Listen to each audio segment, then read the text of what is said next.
অভাব দূর হওয়ার একটা আমল আছে। নবী পাক বলেন, মান হাফাজা আলা সালাওয়াত আকরামাহুল্লাহু বিখামসি খিসাল, যেই ব্যক্তি 5 ওয়াক্ত নামাজ সুন্দর করে নিয়ম অনুযায়ী পড়ে, আল্লাহ তাআলা তাকে 5টি পুরস্কার দান করেন। এই 5টি পুরস্কার পাইতে অন্য কোনো আমলের দ্বারা সম্ভব না। 1000 খতমে কোরআন আছে, তাই দিয়ে আলাদা নেকি পাবা, আলাদা ফজিলত পাবা। 10টা চিল্লা আছে, চিল্লার ফজিলত অন্যভাবে পাবা। 50টা উমরা আছে, উমরার ফজিলত অন্যভাবে পাইবা। 10টা হজ আছে, হজের বিনিময়ে আলাদা পাইবা। এই 5টা পুরস্কার পাইতে হলে এই আমলটাই লাগবে। যে ব্যক্তি 5 ওয়াক্ত নামাজ সুন্দর করে পড়বে, 1 নম্বর পুরস্কার দুনিয়ায় রুজির অভাব হবে না। 2 নম্বর পুরস্কার কবর আযাব মাফ হবে, নামাজি ব্যক্তির কবর আযাব হবে না। এই কবরের ওই জাহান্নামের আগুন থেকে বাঁচার একমাত্র আমল, আর কোন আমলের দ্বারা জাহান্নামের আগুন থেকে বাঁচা যাবে না। যেই আমলের দ্বারা আগুন থেকে বাঁচা যাবে, জাহান্নাম কবর আযাব থেকে বাঁচা যাবে, ওই আমলটার নাম হলো নামাজ। একটু বলবেন কি? সবাই বলেন কি? নামাজে কি হয়? কবর আযাব মাফ। বলেন নামাজে কি হয়? আবার সবাই একটু আমি শুনতে চাচ্ছি, নামাজে কি হয়? কবর আযাব মাফ পাইতে হলে কি লাগবে? ধন্যবাদ। আমার ইল্লাল বালাগ, আমি বাইচে গেছি, আমার আর অ্যাটাক করতে পারতেছেন না। সবাই যদি কয় দিছি, যার যার আমল নামায় লেখা হয়ে গেছে, আর মুখ মুছতে পারতেছেন না কাউর মতো। কাউয়ে কিছু খাইয়ে দেয় না, ডালের সাথে বাড়ি দেবো, কিছু খাইনি, মুখ মুছে। হাসরের মাঠে যে কবেন, আমরা এই দেশের মানুষ নাসির হুজুরির ভক্ত ছিলাম, হুজুর যা কইতো তাই মানতাম। এই নামাজের কথাটা যদি বলতো, তাহলে কি আমরা নামাজ না পড়ে ছাড়তাম? আল্লাহ তুমি কও, আমাকে চেনো না, আমরা কত ভালো। আল্লাহ হ্যাঁ, তা তো চিনি তো, তোমাকে নামাজের কথা কই নাই, তোর আমল নামা খুলিয়ে দেখ। তুই নিজেই কইছিস যে নামাজে কবর আযাব মাপ হয়, খাতায় লেখা রয়েছে, আর আমারে আটকাতে পারতেছেন না। 2 নম্বর পুরস্কার। 3 নম্বর পুরস্কার হলো ইউতিহিল্লাহু কিতাবাহু বিয়ামিনিহি। হাসরের মাঠে আসমান থেকে আল্লাহ তাআলা আমলনামা বিতরণ করবেন, আমলনামা অনায়াসে ছেড়ে দিবেন। আর এই আমলনামা, আমার দিক তাকান, আমলনামা হলো ড্রোনের মতো। ড্রোনে অস্ত্র বোমাও মারে, সাথে সাথে ভিডিও ক্যামেরাও করে, আবার নিজেকে নিজে পরিচালনাও করে। এই আসমানি আমলনামা আপনার কাছে আসবে, তার নিজস্ব বুদ্ধি থাকবে। আপনি চাইলে খপ করে ডান হাত দিয়ে ধরে বসতে পারবেন না, ইচ্ছা করলে ডান হাত দিয়ে ধরতে পারবেন না। আপনার আমলনামা ডান হাতে যদি না পান, তাহলে খবর আছে দোস্ত, ফামান উতিয়া কিতাবাহু বিশামিশিমালিহি, যাকে বাম হাতে আমলনামা দেবে তার আর বিপদের শেষ নাই। আমান উতিয়া কিতাবাহু বিয়ামিনিহি, যাকে আল্লাহ তাআলা ডান হাতে আমলনামা দেবে, ফাসাওফা ইউহাসাবু হিসাবান ইয়াসীরা, তার হিসাব সহজ হবে, এক কথায় তার হিসাবই হবে না। জোরে কর না সুবহানাল্লাহ। এবার নামাজের কারণে আপনি ডান হাতে আমলনামা পার, আর কোনো আমল নাই, আর কোনো আমল নাই, একমাত্র আমল হলো নামাজ। ও যুবক, যদি হাসরের মাঠ বিশ্বাস করো, আর আমলনামার কোনো কারামতি আছে বিশ্বাস করো, আমলনামার কোনো গ্রহণযোগ্যতা আছে, আমলনামার কোনো ফজিলত আছে, এইটা যদি তুমি মনে করো, ডান হাতে আমলনামা পাওয়ার জন্য এক্ষুনি প্রস্তুতি নাও। আর কোনো আমল নাই। 100 হজ থাকলে আলাদা নেকি পাবা, 100 উমরা থাকলে আলাদা নেকি পাবা, 1000 খানি কোরআন তিলাওয়াত থাকলে আলাদা নেকি পাবা। ডান হাতে আমলনামা পাওয়ার একমাত্র আমলের নাম নামাজ। নামাজে কি পাওয়া যায়? বলেন ডান হাতে আমলনামা। নামাজে কি পাওয়া যায়? বলেন নামাজে কি পাওয়া যায়? ডান হাতে আমলনামা পাওয়ার ইবাদতের নাম কি? মাশাআল্লাহ, ধন্যবাদ। আমি জিম্মাদারি খালাস। আমলনামা পাইবার আপনি বেচতে পাওয়ার জন্য পাগল হয়ে যাবেন। আল্লাহ বেচতে কোন দিক? ফেরেশতারা মাঠ ভরা থাকবে, ফেরেশতাদের কাছে জিজ্ঞেস করবেন, ভাই আইনাল জান্নাতি, আইনা জান্নাতি, আইনা জান্নাতি, ও ভাই আমার বেচতে কোন দিক? আমি টিকিট পেয়ে গেছি, ঢুকবো কোন দিক দিয়ে? ফেরেশতারা বলবে যে এই দিক দিয়ে যাও। কদ্দূর আগে দেখবেন বিশাল একটা পোল, একটা সার, একটা সাঁকো। আমাদের বাংলা, আপনাদের এলাকায়ও খালের উপর যে বাঁশের সারটা থাকে না, এই সার পারতি একটা ধর্নার বাস চায় না, পায়ের নিচের বাসটা যদি ভাঙ্গা শুরু হয়, ধর্নার বাসটা ধরিয়ে একটু দেখে, ঝুল দিয়ে যে এটা কেমন আছে, নিচেরটা ভাঙ্গিয়ে গেলে ওইটা ধরিয়ে কোনো মতে ঝুলতে ঝুলতে হলিয়ে যাবো, একটা সাহস হয় না। এই জায়গা যাইয়ে ফেরেশতারা কয় বেচতে ইপার না, বেচতে হলো এই গাঙ্গের উপার, ঢাকা হলো পদ্মার উপার, এবার কোনো ঢাকা নাই। ঢাকা যাইতে হলে পদ্মা পার হতেই হবে, ওই চাঁদপুর ঘাট পারাও, অথবা দৌলতদিয়া পারাও, অথবা মাওয়া পারাও, অথবা কি বলা হয় এই পাশের রাজবাড়ি আছে রাজবাড়ির ওখানে পাটুরিয়াতে আছে, ওইলে এই যে রাজবাড়ির ওই মাথায় পাবনা যায় বরাবর দাওয়াপাড়া, নগরবাড়ি দাওয়াপাড়া, জিডা দিয়ে যাবেন পদ্মা পার না হলে উপার যাওয়া যাবে না। এই পদ্মা পার না হয়ে জান্নাতে যাইতে পারবা না। দেখে যে চুলের চেয়ে চিকুন, হীরার চেয়ে ধার, উঠতে 10,000, সমতলে 10, নামতে 10, এই 3-10 = 30,000 বছর। ভাষা ভাষা কই আর ভাষা ভাষা শোনেন, চোখ বন্ধ করে হিসেব করেন দি 30,000 বছরের পথ কতটুকু হবে? এই তো ফরিদপুর হবে না? তাও চুলের চেয়ে চিকুন, হীরার চেয়ে ধার, দন্নার কোনো বাস নাই যে ওই ধরে ঝুলতে ঝুলতে যাবেন। আমল নামা ডাইনেতে পাইছেন, কিন্তু বেচতে আবার ওই গাঙ্গের উপার, বয়তে চক্ষু বন্ধ করে বসে যাবেন। ও কপাল, দাঁড়িয়ে আমল নামা দেওয়ার কাজ হলো না, আমার কপালে আর বেচতে হবে, আমি কিভাবে পার হবো? এই বয়তে বসে যাবেন। আবার মনে মনে ভাববেন, যেহেতু ফেরেশতা কইছে যে উপার ছাড়া বেচতে নাই, যেভাবে চেষ্টা তো করতে হবে, এই জায়গা তো থাকা যাবে না। চোখ খুলে দেখবেন যে আপনি পুলসিরাতের উপার চলে গেছেন, কোন ফাঁকে আপনি জানেনও না। এর নাম হলো ওয়ায়ামুরু আলা সিরাতে কালবাগ, বিদ্যুৎ গতিতে পুলসিরাত পার হয়ে যাবেন। 4টে পাইলেন নামাজের পুরস্কার। বিদ্যুৎ গতিতে পুলসিরাত পার হওয়ার আমল আর একটাও নাই। 1000 খতম কোরআন আছে, তার নেকি আলাদা। 10টা 20টা হজ উমরা আছে, তার নেকি আলাদা। পুলসিরাত বিদ্যুৎ গতিতে পার হওয়ার আমল একমাত্র নামাজ, একমাত্র নামাজ, কেবলমাত্র নামাজ, শুধুমাত্র নামাজ। নারী আর পুরুষ পাগলামি করো না, বেখেয়ালে শুনো না, শোনা রেডি হয়ে যাও। এবার পুলসিরাত পার হইলাম, বেহেশতে খুঁজে পাচ্ছি না, এত বড় চরের উপর আসলাম, বেহেশতে কোন দিক তালাশ করে পাচ্ছি না, এরকম কোনো চিন্তাই করা লাগবে না। তাহলে আর কোনো চিন্তা নাই। ওয়ায়াদখুলুল জান্নাতা বিগাইরি হিসাব, জোরে কন্না সুবহানাল্লাহ। এবার পুলসিরাত পার হওয়ার পরে মিজানের পাল্লায় আপনার যাওয়া লাগবে না, কোনো গাঠি আর নেই, বিনা হিসাবে আপনি জান্নাতে চলে যাবেন। ও জায়গার আপনার হিসাব দেওয়া লাগবে না, কন্না সুবহানাল্লাহ। তাহলে বিনা হিসাবে জান্নাতে যাওয়ার একমাত্র আমলের নাম, এই বাসালারা কই নেই, ওই কোনাইতে যুবক বেশি, ওরা চালাই হচ্ছে, করছে না। বিনা হিসাবে জান্নাতে যাওয়ার আমলে একমাত্র আমলের নাম কি? জোরে, নামাজে কি হয়? বিনা হিসাবে জান্নাতে যাওয়া যায়। নামাজ দিয়ে কি হয়? যদি বিনা হিসাবে জান্নাতে যাইতে চান, তাহলে নামাজ লাগবে কি লাগবে না? নামাজ পড়বেন তো? আজকে ঈশার নামাজটা তো পড়বেন, আজকে পড়বেন তো ঈশা? হ্যাঁ, পড়া হয়ে গেছে। এই জায়গা যারা যারা পড়ে আসছেন আসছেন, যারা পড়ে আসেন নাই, এখানে বড় জামাতে ঈশার নামাজ হবে, পড়া যাবে না ইনশাআল্লাহ। এরপরে এখন থেকে পাক্কা প্রতিজ্ঞা, বাকি জিন্দেগিতে নামাজ ছাড়বো না। তো আল্লাহ পাক বলতেছেন, তুমি কি মনে করো আমি তোমাকে অনর্থক সৃষ্টি করেছি? না আল্লাহ আল্লাহ, তাই কি মনে করা যায় নাকি? আমরাই তো কোনো কাজ অনর্থক করি না, তুমি কও তাই কি জন্য সৃষ্টি করেছো? আল্লাহ পাক অন্য আয়াতের মধ্যে বলেন, ওয়ামা খালাকাতুল জিন্না ওয়াল ইনসা ইল্লা লিয়াবুদুন।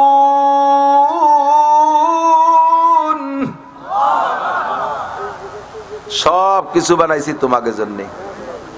খেয়াল করেন, সব কিছু বানাইছি তোমাকে জন্য, আমাদের জন্য সবকিছু। সূর্য কার খেদমত করে? মানুষের খেদমত না?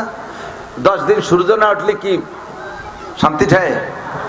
সূর্য আমাদের খেদমতে, চন্দ্র আমাদের খেদমতে, তারকারাজি আমাদের খেদমতে, বাতাস আমাদের খেদমতে, আগুন আমাদের খেদমতে, পানি আমাদের খেদমতে, বলে তো সারতে পারবো না। তাও আল্লাহ কয়, ওয়া ইন তাউদ্দু নি'মাতাল্লাহি লা তুহসুহা, আমি বানাইছি, তোমরা সবাই মিলে গণনা করে শেষ করতে পারবা না। কুলিকালাকুম কুল্লু শাই, মানুষ আর জিন, এই দুইটা জাতি বাদে আর যত সৃষ্টি আছে সমস্ত ফেরেশতাও বানাইছি তোমাদের খেদমতের জন্য। একজন মানুষের বডি পাহারা দেওয়ার জন্য, একজন মানুষের বডি পরিচর্যার জন্য আল্লাহ পাক 360টা ফেরেশতা ব্যবহার করে। 360টা জয়েন্ট আছে দেহের ভিতরে, প্রত্যেক জয়েন্টে জয়েন্টে একটা একটা করে ফেরেশতা। আঙ্গুলের এই জায়গা দেখেন 3টে ভাঁজ, 1টা 2টে 3টে, এই 3 ভাঁজে 3 গিরের কাছে 3 জন ফেরেশতা দাঁড়িয়ে আছে। প্রত্যেক আঙ্গুলের ভাঁজে ভাঁজে ফেরেশতা, 2 নাকের ছিদ্র পাহারা দেওয়ার জন্য ফেরেশতা। যদি এই জায়গা ফেরেশতা না থাকতো, রাতের বেলা ঘুমাই থাকতাম, আর নাকের মধ্যে কেড়া কুড়ো সেলা মেলা পোকা টোকা ঢুকে যাইতো। যারাই আসে গর্ত পায়া নাকের মধ্যে ঢুকতে, ওই জায়গার ফেরেশতা হাত ধরে গাড় ধরে স্টার্টিং ঘুরে দেয়, কই এটা তোমার বাসা না, অন্য দিক চলে যাও, তুমি ভুল করে আসছো। কানের মধ্যে ফোকা যায় না, নাকের মধ্যে ফোকা যায় না, কথা বলেন ঠিক কি ঠিক না? নিশ্চয়ই ও জায়গা গেটম্যান আছে, ও জায়গা পাহারাদার আছে, গার্ড আছে। এই গার্ড 360 ফেরেশতা আবার আপনার বডি পাহারা দেয়। আল্লাহু আকবার। এমন করে অসংখ্য সৃষ্টি আল্লাহ পাক করেছেন, সবই আমার খেদমতের জন্য। আল্লাহ নবী পাক বলে খুলিকালাকুম কুল্লু শাই ওয়া খুলিকতুম লিল আখিরা ওয়া খুলিকতুম লিল্লাহ। সব কিছু বানাইছি তোমার জন্য, তোমারে বানানো হয়েছে আল্লাহর জন্য। আমা খালাকতুল জিন্না ওয়াল ইনসা ইল্লা লিয়াবুদুন। আরে জিন আর ইনসানকে একমাত্র কেবলমাত্র আমার ইবাদতেরই জন্য বানাইছি, অন্য কোনো কিছু করতে পারবা না। জানতে চাইলাম আল্লাহ ইবাদত করতে হবে কতদিন, কতক্ষণ? আল্লাহ কয় ওয়াবুদ রাব্বাকা হাত্তা ইয়াতিয়াকাল ইয়াকিন। চবলিগে গেছো এক চিল্লা, দস্তারখানা বিছে খানা খাইছো, জামাতে নামাজ পড়ছো, ঢিলাকুলুক সব ব্যবহার করছো, চিল্লাইতে বাড়ি আসার পরে দস্তারখান কোনো খান সাহেবের খবরই নাই, মেসাকের দায়িত্ব আটো না, ঢিলাকুলুকের ভাইস দিয়েও গেছো না, কোনো সুন্নতে তোয়াক্কা করো না, মসজিদে আজান হয় চার দোকানে বসে বিড়ি খাওয়ার চা খাও, আর কোনো খেয়াল নাই। তুমি মনে করো যে এক চিল্লা ইবাদত করে আসছি যথেষ্ট, ওসব হবে না। তুমি মনে করো গত রমজানে রোজা রাখছি, আগামী রমজানে পারবো না, এসব হবে না। ইবাদত করবা কতদিন? ওয়াবুদ রাব্বাকা হাত্তা ইয়াতিয়াকাল ইয়াকিন। সাবালেগ হওয়া থেকে নিয়ে মরণকাল পর্যন্ত 24 ঘন্টা ইবাদত। কতক্ষণ? 24 ঘন্টা। সাবালেগ বলেন, সাবালেগ হওয়া থেকে, একটু বলেন আমার সাথে, একটু বলেন, আমার একটু উপকার করেন, বলেন ইবাদত করিব সাবালেগ হওয়া থেকে মৃত্যু পর্যন্ত প্রতিদিন 24 ঘন্টা এলো ইবাদত। আল্লাহ যেহেতু আমার ইবাদতের জন্য বানাইছে, তাহলে আমার কাজ এরকম না, 24 ঘন্টা। ওয়াবুদ রাব্বাকা হাত্তা ইয়াতিয়াকাল ইয়াকিন। তোমার রবের ইবাদত করবা ইয়াকিন আসার আগ পর্যন্ত, দিনে রাত্রে 24 ঘন্টা, মাসের 30 দিনে 30 দিন, 365 দিনে বছরে 365 দিন, একদিনও ছুটি নাই ইবাদতের থেকে, সপ্তাহে 7 দিন 7 রাত। আরে দিনের 24 ঘন্টা 24 ঘন্টা, ঘন্টার 60 মিনিটের 60 মিনিট, মিনিটের 60 সেকেন্ডের 60 সেকেন্ড সম্পূর্ণ ইবাদতের মধ্যে কাটাইতে হবে। আল্লাহ, এটা কি সম্ভব? তুমি আবার দিন নিজেই আমাদের কত কাজের দায়িত্ব দেছো, তুমি যেভাবে কাজ ভাগ করে দেছো সেগুলো তো করতে হবে। আমরা সেদিন সূরা জুমা পড়লো, হুজুর শুনলাম, তার ভিতরে তুমি বলছো ফাইদা কুদিয়াতিস সালাতু ফান্তাশিরু বিল আরদি ওয়াবতাগু মিন ফাদলিল্লাহ। নামাজ পড়া হয়ে গেলে মসজিদের মধ্যে বসে ওই বিএনপি জামাত জাতীয় পার্টি 18 চন্দ্রপাড়া এই সমস্ত ভাও দরবার হইল না, ইরি বড় পাট কুষ্টা নিয়ে গল্প হইল না, খাইজুরি বিরিতের গল্প বাদ দিয়ে বেরোই পড়ো, ড্রাইভার গাড়িতে যাও, দোকানদার দোকানে যাও, কৃষক খেতে যাও, ডিপার্টমেন্টাল চাকরিতে যাও, যার যেখানে ডিউটি আছে যাও। এই মসজিদের মধ্যে বসে বসে আর দরবার করো না, বেরো কাজে যাও, ওয়াবতাগু মিন ফাদলিল্লাহ, আর হালাল রুজি উপার্জন করো। আল্লাহ দৈনন্দিন হালাল রুজি উপার্জন করতে যে কোনো জায়গায় কাজ করতে যাই 8 ঘন্টার কম হয় না। কতক্ষণ ডিউটি? কয় ঘন্টা? তাহলে তুমি বললে যে দুনিয়া কামাই করতে হবে, তোমার নবীও বলছে কাসবুল হালালে ফরিদাতুন বাদাল ফরিদা। আল্লাহর ফরজ হুকুম পালনের পরে 2 নম্বর ফরজ হলো হালাল রুজি উপার্জন করা। এই হালাল রুজি কামাই করতে গেলে 8 ঘন্টা লাগে, তাহলে 24 ঘন্টা ইবাদত করবো, তার 8 ঘন্টা তো কামাই রোজগারেই চলে গেল। এরপরে তোমার কোরআন শরীফের আর এক জায়গা পড়ে দেখলাম ওয়াজআলনা নাওমাকুম সুবাতা, তোমাদের জন্য ঘুম বানাইছি প্রশান্তির জন্য। 8 ঘন্টা পরিশ্রম করার পরে ক্লান্ত হয়ে যায়, এই ক্লান্তি দূর করার জন্য তুমি ঘুম দেছো, আর ঘুমই বললি তো 8 ঘন্টার কম ঘুম হয় না, এই তো চলে গেল 16 ঘন্টা। তা 24 ঘন্টা ইবাদত করবো কিভাবে? বুঝেন নাই পেঁয়াজ? ঠিক না? এরপরে আর কি আছে কও? আল্লাহ কয়, আমরা এরপরে আল্লাহ তুমি কইছো আকুলু আশরাবু, তুমি খাতি পান করতে কইছো। এবার 3 বেলা না খালি তো আমরা বাঙালিরা বাসি না, 3 ওয়াক্তের খাবার খাইতে যাইয়া যে কোনো ভাবে খাওয়ার মধ্যে দিয়ে চলে যায় 3 ঘন্টা, রান্না করতে যে চলে যায় আর 3 ঘন্টা, 6 ঘন্টা। এরপরে তো পেশাব পায়খানা তো আছেই, এ 24 ঘন্টাই তো কুলোয় না, আর সব কাজ বাকি রয়েছে, খালি এইটুকির মধ্যে টাইম মিলেই পারতেছি না। তো ইবাদত করবো কোন সময়? আবার তুমি কইলে 24 ঘন্টা। আল্লাহ কয় লা ইকাল্লিফুল্লাহু নাফসান ইল্লা উসাহা। তাহলে তুমি কি মনে করতেছো যে আমি তোমার শক্তির বাইরে চাপাই দিছি? আমি কোনো কাজ শক্তির বাইরে চাপাই দেই নাই, আমি সাধ্যের ভিতরে রাখছি। তাহলে সিস্টেমটা কি হবে? আল্লাহ পাক বলেন তোমার এই 24 ঘন্টায় যত কাজ আছে সমস্ত কাজরে ইবাদত বানাই নিতে হবে, সমস্ত কাজরে ইবাদত বানাই নিতে হবে। ইবাদতের জন্য আলাদা কোনো জায়গা যাওয়া লাগবে না। নমি গুইয়াম কে আজ দুনিয়া জুদাবাস, বাহার কারে কে বাসি বা খুদাবাস, মাতা কুমুর রাসূল ফাকুযুহু ওয়া মা নাহাকুম আনহু ফান্তাহু। আল্লাহ আল্লাহ পাক বলেন তোমার 24 ঘন্টা সবকিছু ইবাদত হবে।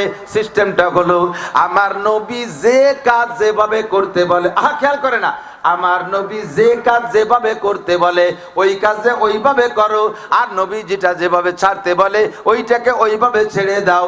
তার দ্বারাই দুনিয়ার সব কাজ ইবাদত হবে। আইএ বিএমএ বিসিএস পাস করবা তাও ইবাদত হবে, বিয়ে করবা তাও ইবাদত হবে, সন্তান জন্ম দিবা তাও ইবাদত হবে, এমনকি পায়খানা করবা তাও ইবাদত হবে, পেশাব করবা তাও ইবাদত হবে, মেম্বারি চেয়ারম্যানি করবা তাও ইবাদত হবে, পাট পিঁয়াজের খ্যাত করবা তাও ইবাদত হবে, গাড়ি চালাই তাও ইবাদত হবে। ইবাদতের বাইরে কিছুই নাই। খানা খাবা তাও ইবাদত হবে। শুরু করবা বিসমিল্লাহ কইয়া, আলহামদুলিল্লাহ বলে শেষ করবা। সুন্নতি তরিকায় বসবা, হালাল খানা খাবা। পেটে যে হালাল খানা গেছে, এই খাদ্য যতক্ষণ পেটে থাকবে ওই খাবারও তোমার নামে জিকির করবে নাকি বাবা। মহিলা বাচ্চারে দুধ পান করাবা, দুধের বাচ্চা বিসমিল্লাহ বলতে পারে না, ও মা তোমার বাচ্চাটারে স্তনের সাথে মুখ লাগাই দিয়া বাচ্চার পক্ষ থেকে তুমি বলবা বিসমিল্লাহি ওয়া আলা বারাকাতিল্লাহ, বিসমিল্লাহি ওয়া আলা বারাকাতিল্লাহ। দুধের মধ্যে বরকত কে দেয়? একটু কবেন না কে দেয়? স্তন থাকলেই দুধ হয় না। বহুত মোটা মোটা বিটি গে একটা বাচ্চারে 1 ফোঁট দুধ ওই স্তন থেকে খাওয়াতে পারে না। 2.5 বছরে 3.5 লাখ টাকার ফিডার দুধ কিনে খাওয়ানো লাগে। আর তুমি শুকনো একটা মহিলা, তোমার 2টা বাচ্চা জমজ জন্ম নিয়েছে, 2 বাচ্চায় 2 স্তনের দুধ খাইয়েও সারতে পারে না, ব্লাউজ আর ছায়া পর্যন্ত ভিজে যায়। তাহলে তোমার স্তনের মধ্যে দুধ কে দেছে? এই রহমত আর বরকতের নিয়ত করে তুমি বিসমিল্লাহি ওয়া আলা বারাকাতিল্লাহ বইলা বাচ্চার মুখটা স্তনের সাথে লাগাইয়া দিবা। বাচ্চার খাওয়া শেষ হয়ে গেলে মুখ সরাই নিয়ে যাবে, তুমি বাচ্চার পক্ষ থেকে শুকর আদায় করবা, আলহামদুলিল্লাহিল্লাযী আত'আমানা ওয়া সাকানা ওয়া জাআলানা মিনাল মুসলিমিন। যত ফুটা দুধ পান করেছে ফুটারে আবার ছোট করা হবে, জাররা জাররা অণু পরমাণু বানাইয়া প্রত্যেক অণুতে অণুতে এক একটা করে নেকি মা তোমার আমলনামায় দিয়ে দেয়া হবে। বাচ্চারে দুধ খাওয়াবা তাও ইবাদত হয়ে যাইবে। হাত্তা লুকমাতে ফি ফি জাওজিহা, এমন কি স্বামীর মুখে আল্লাহদের ঠেলায় আদরে আপ্যায়নে একটা কমলা লেবুর দানা ভাঙ্গে স্বামীর মুখে তুলে দিবা মা, তাহলে তোমার আমল নামায় 7 ভরি স্বর্ণ আল্লাহর রাস্তায় দান করার সওয়াব হইয়া যায়। নমি গুইয়াম কে আজ দুনিয়া জুদাবাস বাহার কারে কে বাসি বা খুদাবাস। বলি না তুমি দুনিয়া ছাড়িয়ে দে আটলান্টিক মহাসাগরের সরের পার যে ইবাদত করো, বলি না বাংলাদেশ ছাড়িয়ে চট্টগ্রাম পাহাড়ের ছাদের উপরে যে ইবাদত করো, এই সমাজেই থাকবা আর সমাজ যারে ইবাদত খানা বানাবা। 5 ওয়াক্ত নামাজ মসজিদে যে পড়বা, একে অপরকে সালাম দিবা, কথা বলেন, একে অপরকে সালাম দিবা, হাসি মুখে কথা বলবা, মোহাব্বতের সাথে মুসাফা করবা, পারিবারিক জীবনটা নবীওয়ালা তরিকায় সাজানোর চেষ্টা করবা, ছেলে মেয়েকে দিনদার ইমানদার পরহেজগার বানানোর চেষ্টা করবা, পড়াবা জেনারেল ঠিক আছে কিন্তু নামাজি বানাই নিবা। জীবনের শুরুতে 7-8-10 বছরের নামাজের প্রশিক্ষণ দিয়ে নিবা। বউ বাচ্চা মেয়েদেরকে শতভাগ পর্দার মধ্যে রাখবা। নিজের জমি খাত খামার চাষবাস করবা। বন্ধকি কোনো জমির সিস্টেমে যাবা না। যত বন্ধকি সিস্টেম আছে সবগুলো সুদে কারবার, ওর মধ্যে যাবা না। আর ব্যারাকেডামস কারিতাস বিআর ডিভিশন নির্ভর জাগরণী চক্র আশা প্রশিকা গ্রামীণ ব্যাংকের টাকা নিয়ে ফসলের ক্ষেতের মধ্যে ঢুকাবা না, তাহলে ওই ফসলের উপরে আল্লাহর গজব আসবে। চাকরি ধরতে যাইয়া ঘুষ দিবা না, আর সুদে লোন করে সেই টাকা দিয়ে চাকরি ধরবা না, চাকরি জীবনে ঘুষ খাবা না। এইরকম কিছু মোটা মোটা কথা মেনে চলবা, তাহলে তোমার জীবনের সব কাজ ইবাদত হইয়া যাবে। আল্লাহ পাক আমাদের নসিব করে, সবাই বলেন আমিন। আবার বলি আমিন। মাহফিল কি আপনাদের খারাপ লাগতেছে নাকি?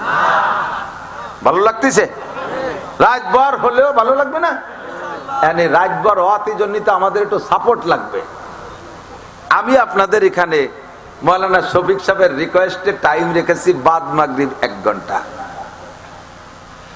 আল্লাহ তারপরে চালাক হয়ে গেছে, কত চালাক ভাবছে যে শেষ এনে যাই।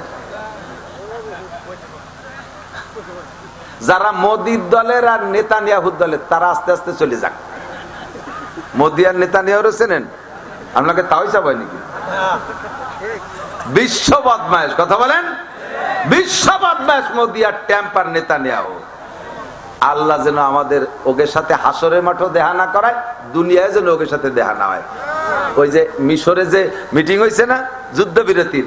তুরস্কের প্রেসিডেন্ট খবর পাইছে যে মিশরের প্রেসিডেন্ট নেতানিয়াহুরে দাওয়াত দিয়েছে। তুরস্কের প্রেসিডেন্ট এসে ভূমধ্য সাগরের উপর দিয়ে বিমান ঘুরছে, আর ওই যাইতে ফোন করছে, ওই বদমাইশ আসলে আমি মিটিং এ আসবো না, ওর চেহারাই দেখবো না। ও লক্ষ লক্ষ মুসলমানকে মারছে, আর সেই শয়তানের চেহারা আমি এক মিটিং এ বসে দেখবো? এটা হতেই পারে না। মুসলমানের চোখ দিয়ে কখনো ওই বদমাইশদের দেখতে রাজি হতে পারে? শখই হতে পারে না, ঠিক না? দুনিয়াও দেখতে চাই না, আখিরাতও দেখতে চাই না, ঠিক? আমরা সাহাবায়ে কিরামদেরকে দেখবো, একটু শখ হয়, মনে চায় যে যদি রিসেপ তাইয়েব এরদোয়ান তুরস্কের প্রেসিডেন্টকে পাইলে একটু মুসাফা করতাম। যদিও সরাসরি পারতেছে না, 90% সহযোগিতা করতেছে কাতারের প্রেসিডেন্ট বাদশা। এই লোকটা ভালো মানুষ, আর মাঝে আর যে কটা আছে সব কটা মুনাফিক, সব কটা মুনাফিক। মুনাফিকে বিশ্ব ভরে গেছে, আর বাংলাদেশও ভরি যার কায়দা হয়ে গেছে, ভ্যারাইটি কিসমের মুনাফিক। তা আমরা যদি আপনাকে কি কয় একে অপরকে সহযোগিতা করি, আল্লাহ পাক বলেন তাআওয়ানু আলাল বিররি ওয়াত তাকওয়া ওয়ালা তাআওয়ানু আলাল ইসমি ওয়াল উদওয়ান, একে অপরকে ভালো কাজে সাহায্য করো। আপনাদের এলাকায় কাজে ডাঙ্গা লাগলে যারা কাজে করে নাই, যারা কাজে করে নাই, গন্ডগোল বাজিয়ে গেলে, তারপরে কেস কাছারি শুরু হয়ে গেলে, সেই কেসের চান্দা কিন্তু তাগেও দেয়া লাগে। এই এলাকায় বসো, এই মহল্লায় বস করতে এলি পারা কেসের চান্দা, আমি কি মারামারি হতে গেছি নাকি? কথা হবে না, তাহলে ফিরে বার তোর ঘর ভাঙবো। এই সুন্নতের পর চলে আসে না? তারপরে একে অপরকে ভালো কাজে সহযোগিতা। আমরা কেস কাচারি মালি মামলা মুকদ্দমা আকামে কত সহযোগিতা করি। এরা সুন্দর একটা মাহফিল করছে, কত ফার্স্ট ক্লাস প্যান্ডেল, বড় বড় মাদ্রাসাওয়ালারা এত সুন্দর প্যান্ডেল করে না। কমপক্ষে এই প্যান্ডেলটা করতে 40,000 টাকা লাগছে। আমি জানি তো আমার মাদ্রাসার প্যান্ডেল করিতে হবে, খুব আলিশান প্যান্ডেল, 40,000 টাকা খালি প্যান্ডেলে রাখছে। মাইকি লাগছে ধরেন 20,000 টাকা, এই 60,000। আমাকে না কিছু নাই দিলেন, ওই যে যা খাইছে রুটি মুটি ওই খেয়ে আমরা চলে গেলাম। এটুক যদি আমরা এগের সাথে সাপোর্ট না দেই, তাহলে আগামীতে ভালো মাহফিল উপহার দেবে কিভাবে? একটা বড় মাদ্রাসার মাহফিলে এত লোক হয় না, বলেন না আলহামদুলিল্লাহ, বলেন আলহামদুলিল্লাহ। তা আপনারা কয়েক হাজার মানুষ আছেন, যদি 100 করেও টাকা দেন তাহলে ইনশাল্লাহ লাখখানিক টাকা হয়ে যাবে। 100 করে টাকা দিলে 1000 মানুষে দিলে 100,000 1 লাখ টাকা, ঠিক না? তা আমরা সবাই মিলে একটু সহযোগিতা করলে, হাত বাড়াইলে 1000 2000 5000 200 500 1000 2000 5000 30-50টা মানুষ হোক 1000 টাকার, বড় টাকা বাদ খাত বাদ দিলাম, 50টা মানুষ হোক 1000 টাকার, আল্লাহর রাস্তে দিনের জন্য। ওই ইরানের মুসলমান মহিলারা গায়ের সম্পূর্ণ অলংকার দিয়ে দিয়েছে গাজার মুসলমানদের যুদ্ধের জন্য। হাজার হাজার মহিলা তাদের সম্পূর্ণ অলংকার খুলে দিয়ে দিয়েছে। এই অলংকার দুনিয়ায় পরবো না, আখেরাতে যে পরবো। আমার মা বোনরা গাজায় না খেয়ে মরতেছে, ফিলিস্তিনে না খেয়ে মরতেছে, আমার